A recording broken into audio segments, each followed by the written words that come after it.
Bom, gente, eu quero compartilhar com vocês aqui presentes, vocês aí de casa. Uma das funções da igreja, ela exerce muitas funções, é verdade. Mas uma das funções da igreja é buscar instruir as pessoas a estabelecer um relacionamento sadio para com Deus. E como é que nós fazemos isso e a partir de que isso acontece?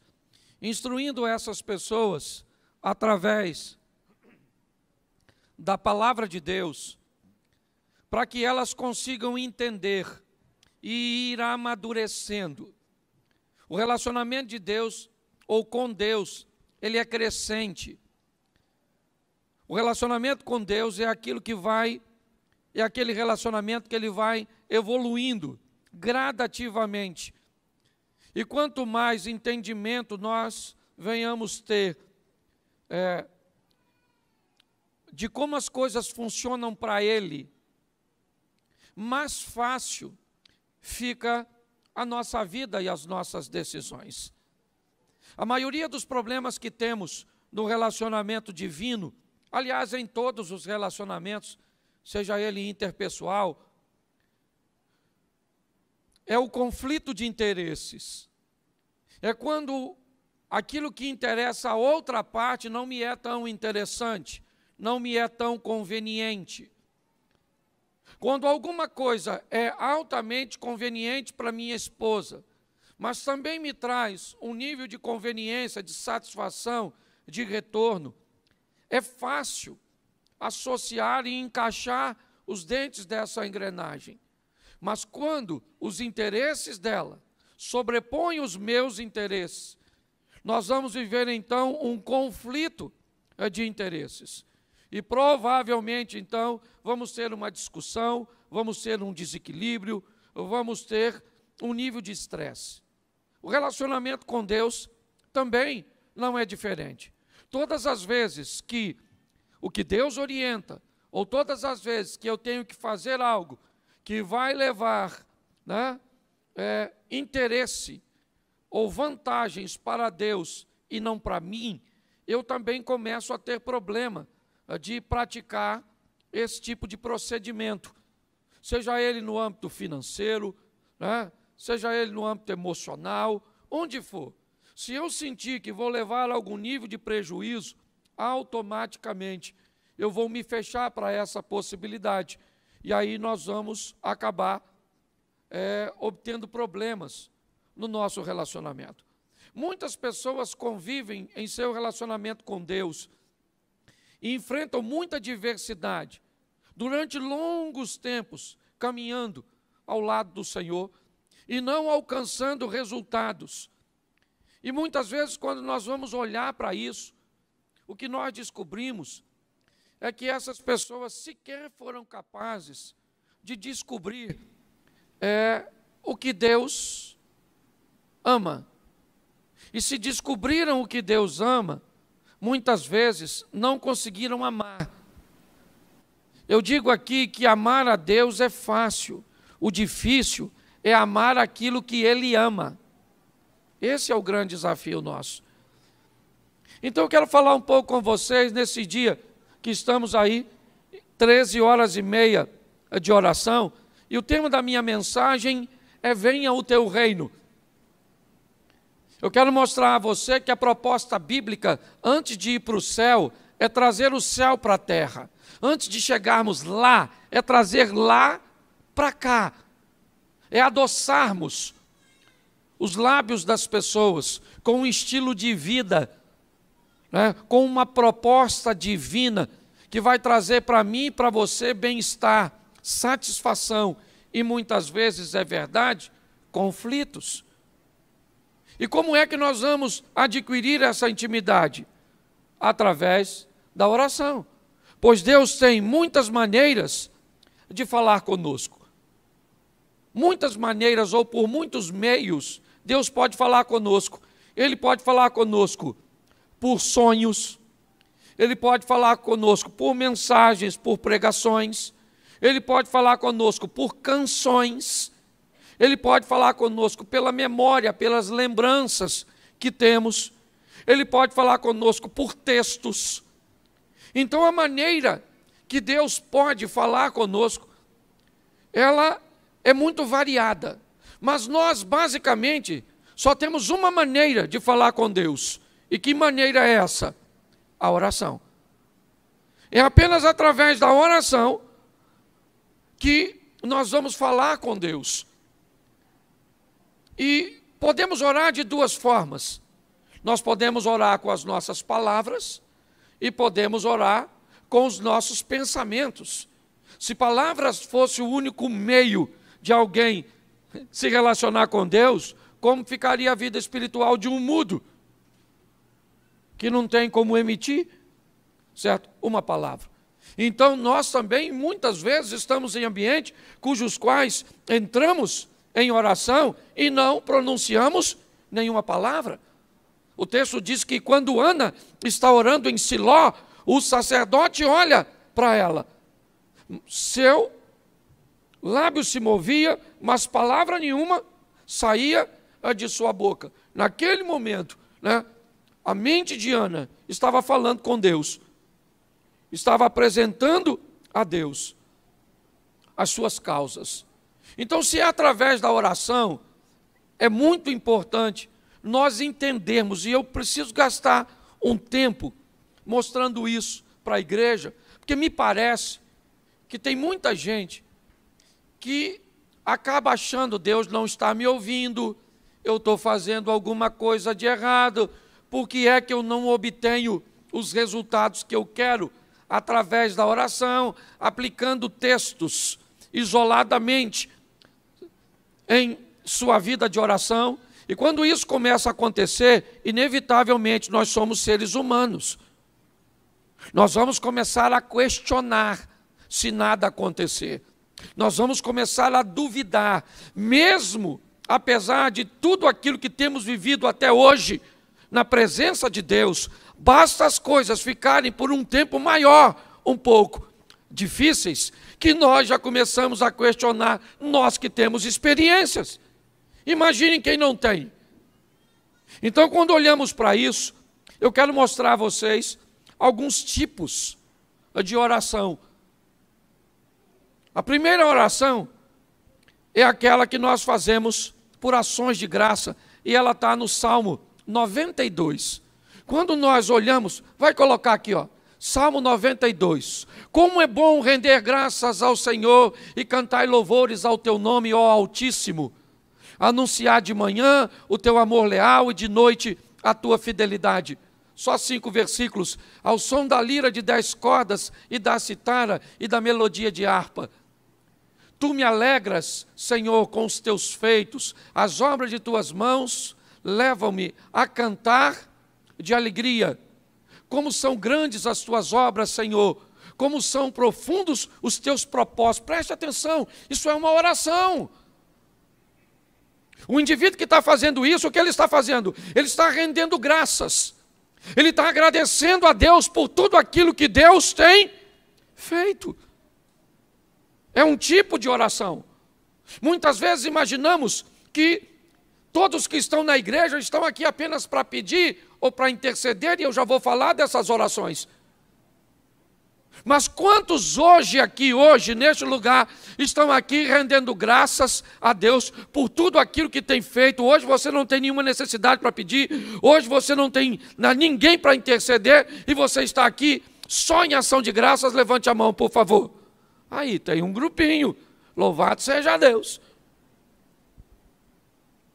Nós também temos o segundo modelo e tipo de oração, que é o Salmo 20, coloca para mim, o Salmo 20, ele é um modelo intercessório, que o Senhor te responda. Note que o indivíduo que está orando, ele está orando por alguém, ele está intercedendo por alguém, que o Senhor te responda no tempo da angústia, o nome do Deus de Jacó te proteja, do santuário te envie auxílio, e de Sião te dê apoio. Lembra-se de todas as tuas ofertas e aceite os teus holocaustos. conceda-te o desejo do teu coração e leve a efeito todos os teus planos. Verso 5. Saudaremos a tua vitória com gritos de alegria e ergueremos as nossas bandeiras em nome do Senhor, em nome do nosso Deus. Certo? Que o Senhor atenda a todos os teus. Presta atenção que também é outro tipo de oração. É aquele indivíduo que vem para a igreja para pedir por alguém que não pôde vir, por uma situação daquele que não pode estar presente, para que Deus venha agir lá no leito de hospital, lá na porta do boteco, lá nos braços, certo, de uma adúltera, para que Deus entre com providência. É aquela oração que nós fazemos para interceder por alguém, não tem a ver conosco. Esse também é um tipo de oração. Só para entender, tem alguém aqui hoje que veio a este culto porque alguém seu precisa de um milagre e você veio para um ambiente de intercessão? Levante a mão.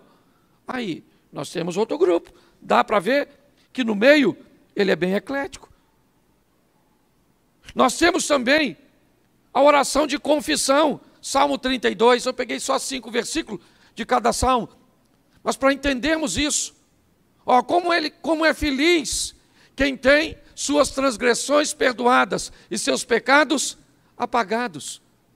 Como é feliz aquele a quem o Senhor não atribui culpa e em quem não há hipocrisia. Enquanto eu mantinha escondidos os meus pecados, o meu corpo definhava de tanto gemer. Pois dia e noite a tua mão pesava sobre mim, minhas forças foram se esgotando como em tempo de seca. Verso 5. Então reconheci diante de ti o meu pecado e não me encobri as minhas culpas. Eu disse, confessarei as minhas transgressões ao Senhor e tu perdoaste a culpa do meu pecado. Preste atenção, que esse é o terceiro modelo. Que modelo é esse, pastor? O modelo de confissão. É aquela oração que eu venho me derramar diante de Deus e venho dizer para Ele quem eu sou de verdade, e muitas vezes vocês não sabem o que existe no meu íntimo, o que existe no seu íntimo, e nós vamos nos apresentar a Deus, às vezes, né, com ações de graças, para agradecer. Muito obrigado a Deus por tudo aquilo que o Senhor tem feito. Às vezes nós vamos interceder, Senhor, entra com providência, lá com Isaías, como eu acabei de pedir a vocês, que orassem pelo rapaz. Às vezes com uma oração de confissão, onde você não olha para ninguém, porque eu tenho aprendido uma coisa, gente, na presença de Deus, não dá tempo de olhar para os outros. Quando você vê alguém olhando o defeito do outro, sabe que ele está na presença de qualquer um, menos de Deus. Porque quando Isaías entra na presença de Deus, sabe o que ele diz? Ai de mim, que sou um homem de lábios impuros e habito no meio de um povo de impuros lábios. Quando você conversar com alguém que fala mal dos outros, pode ter certeza que o diabo está por perto. Quando você estiver perto de alguém que reconhece o defeito de alguém, mas está ali buscando levar a pessoa para o caminho, pode saber que o anjo do Senhor está pertinho, buscando ajudar. Então nós estamos aqui diante de uma oração de confissão, onde o indivíduo fala de quem ele é, que fala que confessou suas culpas. Eu separei 5 aqui, Salmo 113, essa é aquela oração de adoração.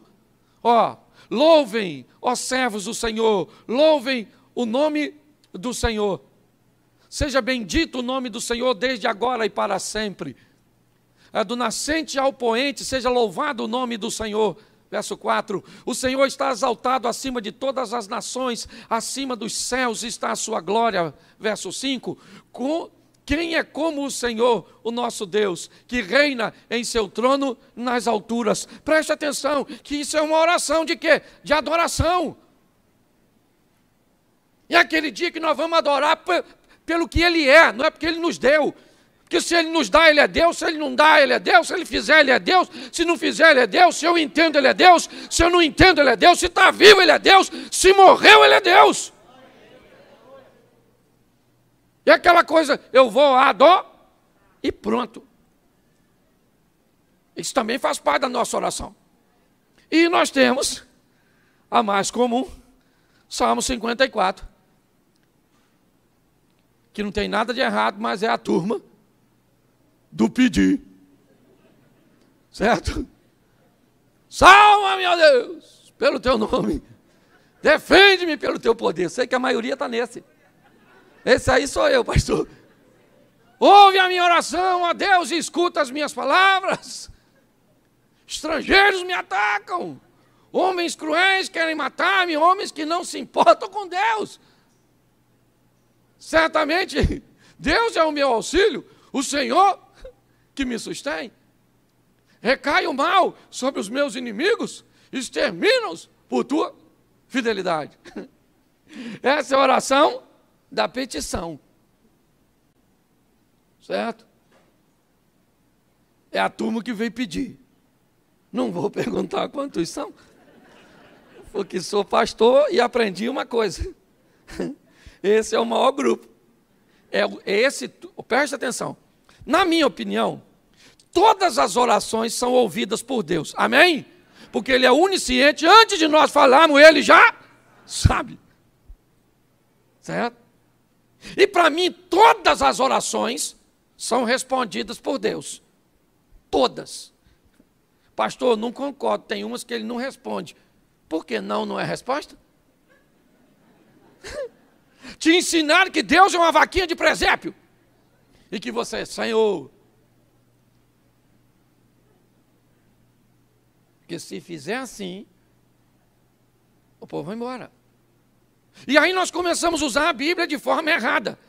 Então, primeiro eu queria te dizer, de vez em quando chega na igreja para fazer uma oração de ações de graça. De vez em quando faça uma oração intercessória. De vez em quando confessa esses troços ruins. De vez em quando adora e de vez em quando pede. Balanceia o negócio. Então, na maioria das vezes, se não em todas, as orações são atendidas. Certo? Só que Deus também fala não. Poxa, pastor, não queria escutar isso. Pois é. Vê que hoje Deus fala não. Deus fala não, Deus fala não. Um tempo atrás, uma moça falou comigo, pastor, estou arrumando um namorado aí, e o homem já está difícil, e eu estou na idade avançada, nunca dei sorte com relacionamento, eu queria que o senhor orasse aí, para me ajudar nesse negócio, para ver se é de Deus. Eu olhei para ela de uma forma muito simples e disse, minha irmã, está preparado para ouvir o não? Ela falou, o senhor nem orou ainda? Não, mas eu preciso saber se Deus falar não. Se você vai deixar ele, porque senão nem adianta orar. Eu vou orar depois, você vai caminhar do mesmo jeito. Esse dia eu sentei com um casal e falei para o casal assim, ó, não casa, porque o divórcio de vocês vai ser mais prejudicial do que vocês imaginam. O que é que eles fizeram? Me convidaram? Porque virei inimigo. Isso não tem um ano. Eles estão divorciados. Porque tem coisa, gente, que a pergunta não é se vai dar errado. O que vai dar errado a gente já sabe, é só quando.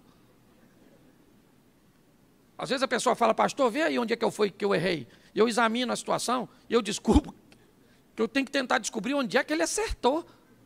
Porque ele errou foi quase tudo. Se tiver uma nota menor que 0, ele tirou.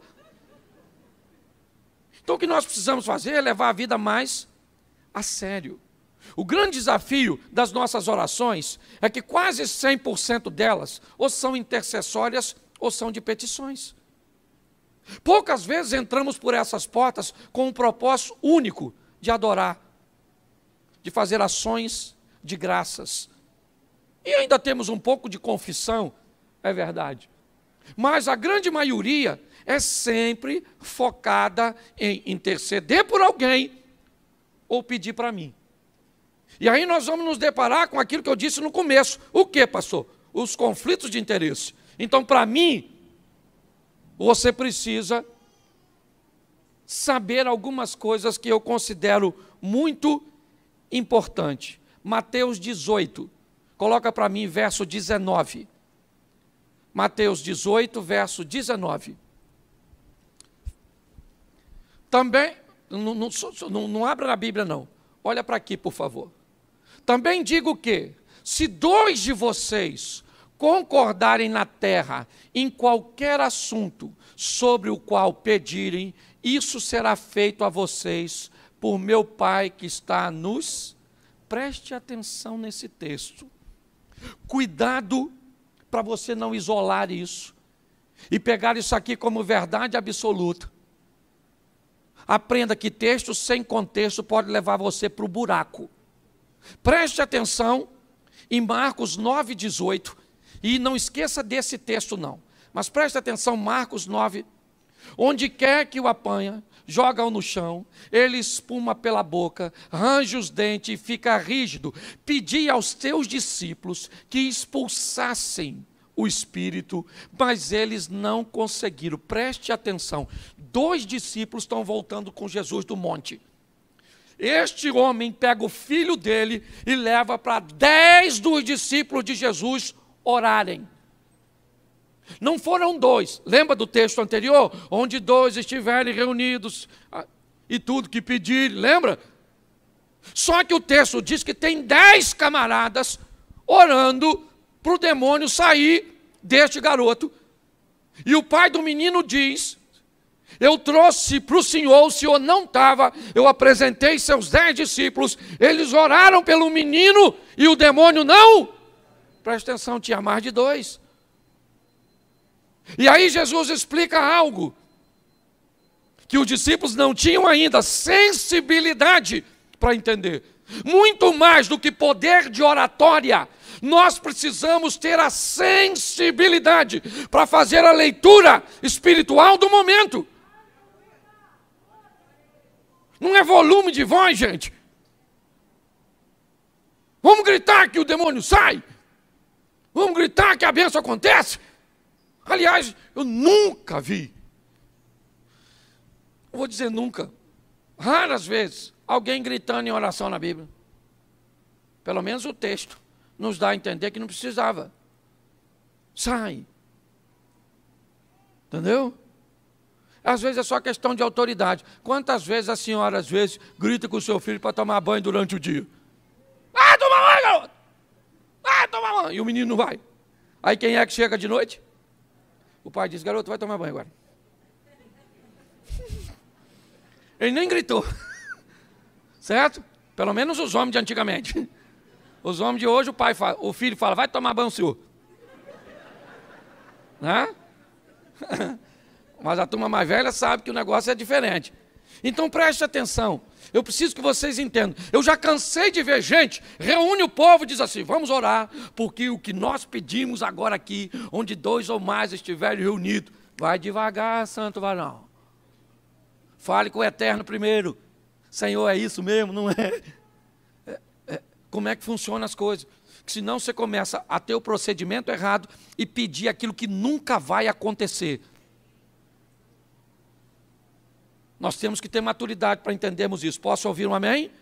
Porque Tiago capítulo 4, verso 3 diz, Tiago 4, 3, quando pedem, não recebem, pois pedem por motivos para gastarem seus... Presta atenção. Esse texto diz que pessoas pedem, mas a motivação, ela é errada. E Deus é um Deus que sonda o coração, não o que você está falando. O que move Deus é um coração contrito, um coração quebrantado. E que me parece esse texto aqui, ele quer dizer simplesmente o seguinte: quando você for pedir alguma coisa ou fazer alguma coisa, faça uma observação simples. Veja quanta vantagem o que você pede vai gerar para você. Veja quanta vantagem o que você pede vai gerar para o ambiente coletivo. Veja quanta vantagem o que você pede vai levar de benefício para o reino de Deus. Quando formos fazer qualquer coisa, olhe o que as outras pessoas vão ganhar com aquilo. Porque se tiver apenas a ver com a minha vantagem, com a sua vantagem, é um pedido egoísta. A probabilidade de você levar um não é muito grande. Se você observar direitinho, as pessoas que estão bilionárias criaram coisas para facilitar a vida de outras pessoas. É assim que funciona. Quando nós olhamos para esse texto, o que a Bíblia está dizendo é que tem pessoas que não alcançam, por quê? Por causa da motivação errada. E aí elas começam a não receber. E isso me parece que tem a ver com maturidade. E ninguém melhor na Bíblia para explicar isso do que Jó. Capítulo 2, verso 10 de Jó, é um dos textos mais expressivos da Bíblia, com certeza. Capítulo 2, verso 10, isso, obrigado. E ele respondeu: você fala como uma insensata. Aceitaremos o bem dado por Deus e não o mal? Preste atenção o que Jó está dizendo. Jó está falando com a esposa dele, que não consegue entender tudo aquilo. Se tinha alguém que sabia quem Jó era a mulher dele. Ô gente, um indivíduo que vive nessa terra e o diabo passa perto de Deus e Deus chama o diabo para usar um mortal como exemplo. Tem gente que acha até que Jó não existiu, que é uma alegoria. Eu imagino a mulher desse cara. Ela olha para Jó no seu sofrimento e diz: eu não estou entendendo, filho. O seu sofrimento, ele me machuca demais. É melhor você morrer, Jó. Sabe? Porque eu não posso fazer nada por você. Não acuse essa mulher, não. Ela é parceira. Os filhos morreram, a mulher está lá. Os bens materiais foram embora, a dona está lá. O cara ficou doente, a dona está lá. E quer meter o malho na dona? Conheço gente que o filho morreu, a mulher foi embora. Perdeu dinheiro, estou vazando. Ficou doente, bota no asilo. Cuidador, e vou para a pista. É isso que ela está falando. E Jó diz assim: minha querida, receberíamos o bem de Deus e não receberíamos o mal, ainda que em Deus não há mal. Deus não tenta ninguém, nem pode ser tentado, mas o Satanás recebe autorização para mexer na vida da gente. Aí eu pergunto a você, olhe bem, se essa não é uma grande lição. O que Jó está dizendo é o seguinte, para mim e para você: aprenda a viver com o sim de Deus e com o não de Deus. Só que nos ensinaram erroneamente que nós só íamos receber sim. Então preparei uns textos aqui para vocês e para mim também, que estou pregando para mim. 1 Samuel, capítulo 16, verso de número 1. 1 Samuel 16, 1. O Senhor disse a Samuel: o quê? Até quando você irá se entristecer por causa de? Eu rejeitei como rei Israel. Enche um chifre com óleo e vá a Belém.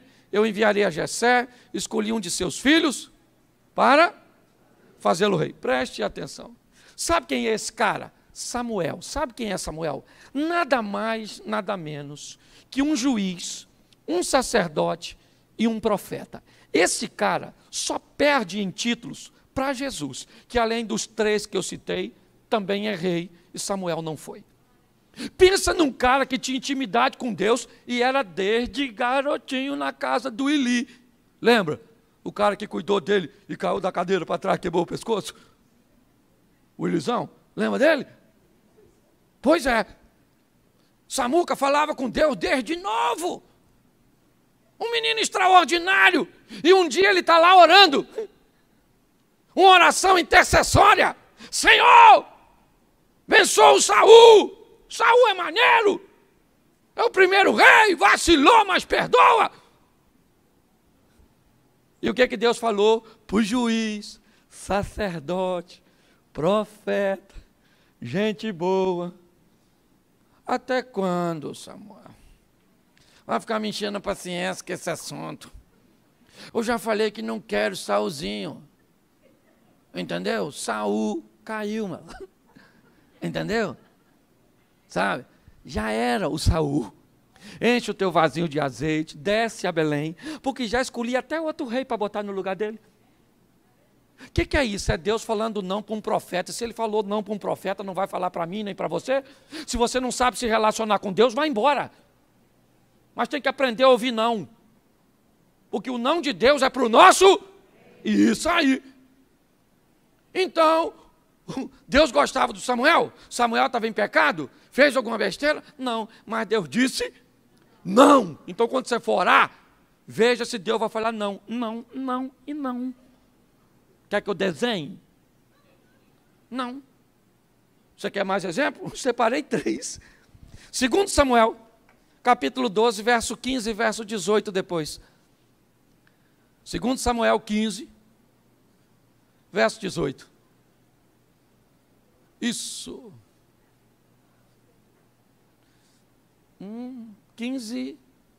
12, 15, perdão. 2 Samuel 12, 15. Isso. Depois que Natã foi para sua casa, o Senhor fez adoecer o filho que a mulher de Urias dera a Davi. Verso 18. Mas deixa o 16, porque vai. E Davi implorou a Deus em favor da criança. Verso 18. Isso. 7 dias depois a criança morreu. Gente, pensa num cara extraordinário. O nome dele, Davi. Certo? Um grande homem, um rei extraordinário, um homem segundo o coração de Deus. O filho do Davi fica doente e o Davi vai para onde? Se tinha um cara que conhecia o endereço de Deus, esse cara era Davi. Lá vai Davi, Senhor, meu filhinho, Senhor, eu vacilei com a Batseba aí, poxa. Peguei mesmo ela aí, e veio esse menino aí, poxa. Tramei lá para matar Urias. Uns deslizinhos assim. Pô, Senhor, deixa o menino vivo. Menino, Senhor, menino vivo. 7 dias. Ele não come e não toma banho. 7 dias. 7 dias depois, Deus respondeu a Davi. E qual foi a resposta? Não. O menino já bateu a caçuleta. Partiu dessa para melhor. Juntou as canelas. Mas Deus não ouviu Davi? Ouviu, claro que ouviu. Só falou, não vou, acabou. Você está entendendo? Tem oração que parece que a gente não quer escutar. Quando nós vamos orar por um parente nosso que a gente não está afim que morra, mas Deus está afim que morre. Por que o senhor está afim? Porque eu estou. Entendeu? É porque ele não fala com a gente assim, que ele tem educação. Por que vai morrer? Porque eu quero. O dono dessa jossa aqui sou eu. Porque tem gente que parece que é Deus. Ah, Senhor, eu vou aí andar na igreja, mas o cuidado com o que o senhor vai falar comigo, hein? Senão eu vou embora, o senhor vai ver só, o senhor fica sem mim. Nossa, que prejuízo que Deus levou. Você está rindo, mas é sério. E você quer ver o absurdo dos absurdos? Mateus 26, 39. Mateus 26, 39. Indo um pouco mais adiante, prostrou-se com o rosto em terra e orou: meu Pai, se for possível, afasta de mim este cálice. Sabe quem é esse? Orando. E o que ele falou? Pai, isso aí é a minha tradução. A chapa aqui está quente, mano. Os caras estão indo para a reta final. Os malucos aqui lideram, não é? Esse quadrilha lá no Rio de Janeiro. Os caras perigosíssimos. Eles vão me matar. Então, vamos aqui, Fábio. Se der aí, pai. Eu queria morrer assim, não. Poxa. Mas a intimidade era tão grande que a resposta já veio no meio da oração. Ele falou, mas contudo, já que a resposta é essa mesmo, né? Então cumpra assim mesmo, né? Vamos embora. Se não dá, deixa desse jeito. Você sabe quem ouviu a negatividade de Deus? O próprio Jesus. Então, gente, nós temos que ter maturidade. Agora, pastor, o que o senhor está dizendo? Eu estou dizendo que foi a única vez que Jesus ouviu não. Nas outras orações ele chegou a dizer, eu só estou clamando ao Senhor, e eu sei que o Senhor sempre me ouve, ele mesmo disse. eu sei que o Senhor sempre me ouve. E Ele está ouvindo do mesmo jeito aqui. Só que, na maioria das vezes de Jesus, suas decisões que precediam a oração eram sempre assertivas. A maneira com que Ele conduzia a sua vida era uma maneira magistral. Então preste atenção, a maioria das coisas erradas que acontecem na nossa vida, ou as nossas orações, elas têm finalidade corretivas. Elas parecem que entram em cena, não para me promover, não para me elevar, mas para que eu corrija erros que eu cometi anteriormente. E é por isso que está assim de gente na igreja, canalizando mais forças para corrigir erros do passado do que para empreender negócios do futuro. Me parece que é isso que está acontecendo. Porque Jesus é um exemplo de que Deus pode dizer não, sim. Davi é um exemplo de que Deus pode dizer não, sim. Samuel é um exemplo. Mas pega a história dos caras. Os caras são vencedores. Mas, né, em algum momento, tanto Samuel quanto Davi se equivocam. Jesus não. É um plano divino. O que ele está mostrando aqui é a natureza humana. É o que é seu corpo tentando fugir da dor, da morte. Esse texto humaniza de uma forma sensacional ele. Muitas pessoas não oram porque têm medo da resposta. Então, querido, nunca deixe de orar. Nunca. 1 Tessalonicenses 5, certo? Orai sem, nunca deixe de orar. Porém, nunca se esqueça de com quem você está falando. Nunca se esqueça. Sempre vai prevalecer a vontade dele. Eu poderia ficar aqui hoje e usar um culto de domingo só para orações como essas duas que eu vou usar como exemplo agora. As mulheres de Atos 12:12, coloca aí rapidinho. Isso. Percebendo isso, ele se dirigiu à casa de Maria, mãe de João, também chamado Marcos, onde muita gente havia se reunido e estava orando. Preste atenção. Esse é o momento que Pedro é solto. Herodes havia mandado prender a Pedro. Depois de matar Tiago a espada, aquilo agradou. Pedro está preso. Seus recursos, não tem como tirá-lo dali. E o que tem?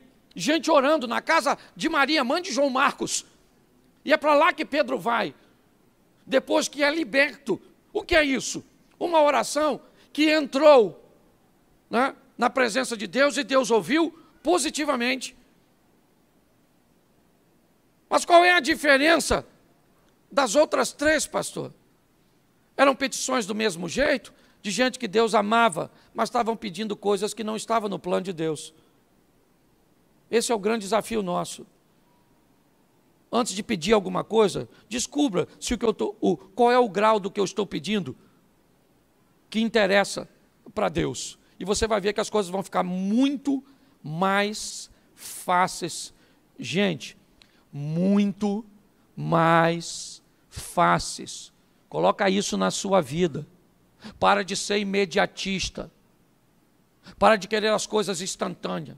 Minha mulher convive comigo, sabe, eu sou extremamente moroso, demorado. Às vezes as pessoas gostariam que eu fosse mais acelerado, que eu fizesse mais coisas. Agora pega os últimos 10 anos da minha vida e vê tudo que eu construí, fiz, como as coisas acontecem, quantas vezes eu levei um não de Deus.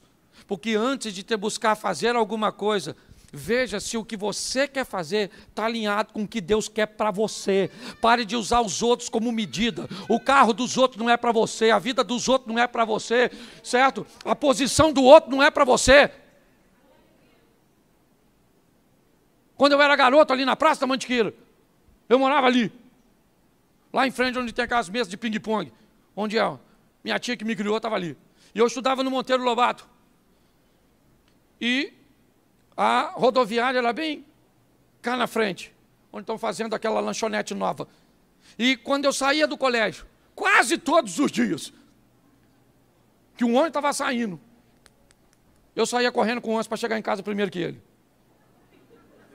Agarrava minha mochilinha aqui, meu filho. E o ônibus ia, eu partia. Partia, e quantas vezes eu ganhei do ônibus? Quantas vezes o ônibus ganhou de mim? E se você perguntar ao motorista, ele nem sabia que eu existo. Porque a competição estava apenas na minha cabeça. Aí a senhora compete com a mulher da sua família que emagreceu e a senhora ganhou os pesos que ela perdeu. Você já viu gente competitiva que usa os outros como medida? Para com isso. Descubra, sabe? Descubra. Eu gosto, né? Ezequias e Isaías. Uma oração no Velho Testamento. Senaqueribe cercou tudo, não tem rota de fuga. Os dois camaradas clamam a Deus: Senhor, olha aí o que está acontecendo. Deus envia recursos, os céus se abrem, a batalha ganha. Por quê? Porque Deus estava no negócio. Gaste um pouco de tempo. Sabe quem vai abrir um negócio?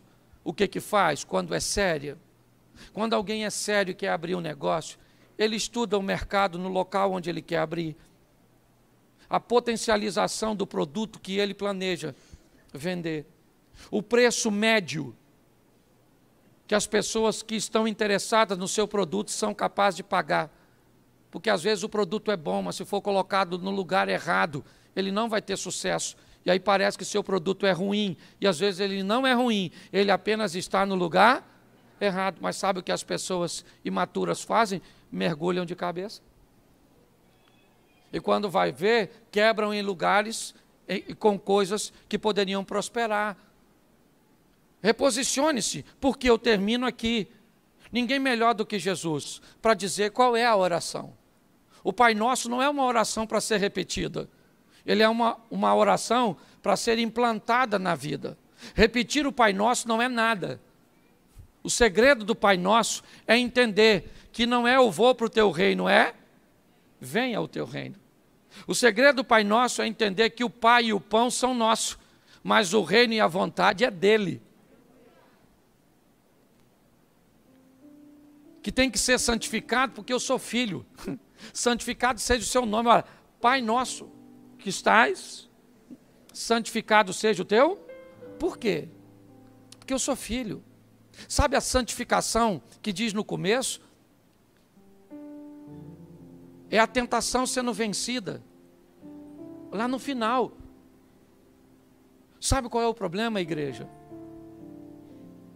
É que nos ensinaram apenas a ir para o céu. Pastor, o senhor acha isso pouco? Não. Eu só acho que quem aceitou apenas a proposta de ir para o céu só pegou 50% da mensagem. Esqueceu os outros 50%. Sem dúvida nenhuma, a parte mais importante é a vida eterna. Buscai primeiro o reino de Deus e a sua justiça. Mas as demais coisas vos serão. A preocupação de Deus sempre foi essa. Alguém que o ímpio, que o pecador, que o sofrido possa olhar e dizer: esse estilo de vida eu gostaria para mim. Por muito tempo vivemos num ambiente compensatório. Se você não usa isso, se você não faz isso, se você não vai ali, aí você entra no céu. Não me ensinaram, quando eu me converti, a trazer o céu para a terra. Eu fui ouvir, com 15 anos de convertido, que Jesus era um colono, que saiu do céu para colonizar a terra, como os portugueses deixaram Portugal para colonizar o Brasil. Nós falamos a língua por influência deles.